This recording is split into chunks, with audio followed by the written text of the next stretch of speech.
So ayun guys, andito na ako sa second floor. Papunta tayo ng ticket booth para malaman natin kung ano nga bang number ng sa mga bagong subscribers natin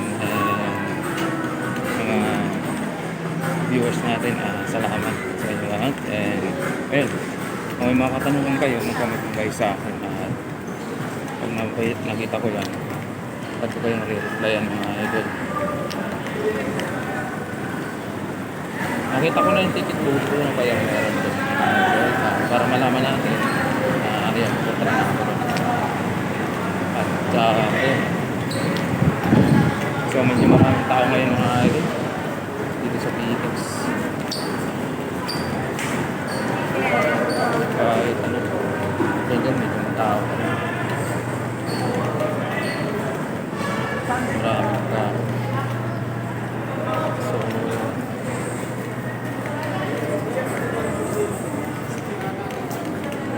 Grabe ka, kuya mo. Bigol sir? Bigol sir, bigol. Nag-vlog Nag-vlog lang ako.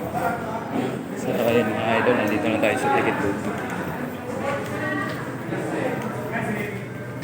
So ang available ng mga biyahe dito, merong Ligas Vicencio, Carandia Line, GBH Transport, St. Marta, Sibragais, Antonina, Maria Victoria Mark Ibs, Ario Diaz, Bubis Liner, and RMB Bicol at Belleza Line mga idol. So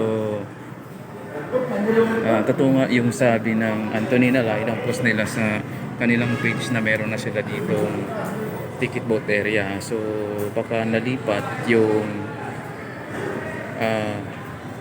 booking area dun sa Travel Hub o kaya sa ticket booth 1 mga idol. Baka nalipat dito.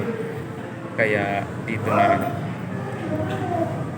na yung mga biyaheng Bicol. So ayun, sa mga viewers natin mga taga Bicol, kung kayo pupunta dito sa PTEX, make sure lamang po na pumunta kayo sa ticket booth 2 sa mga biyaheng Bicol mga idol.